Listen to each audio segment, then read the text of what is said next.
আর নয় চিন্তা, আর নয় ভাবনা, এবার বাংলাদেশে চলে আসছে হারবাল সাপোর্টার।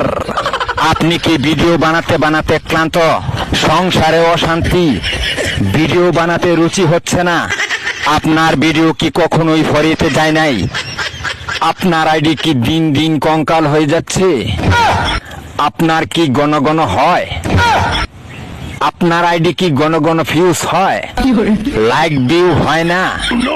এক ফাইলই যথেষ্ট। আপনার আইডিকে করে তুলুন সুঠাম দেহের অধিকারী। আপনার আইডিকে প্রতিদিন ভিডিও সেবন করান, সকাল বিকাল সন্ধ্যা, আর টিকটক ফরিও কাপান। হ্যাঁ ভাই, তাহলে আর দেরি নয়, আজ চলে আসুন কবিরাজ বাড়ি। এখানে টিকটকের 100% কঠিন ও জটিল রোগের চিকিৎসা দেওয়া হয়।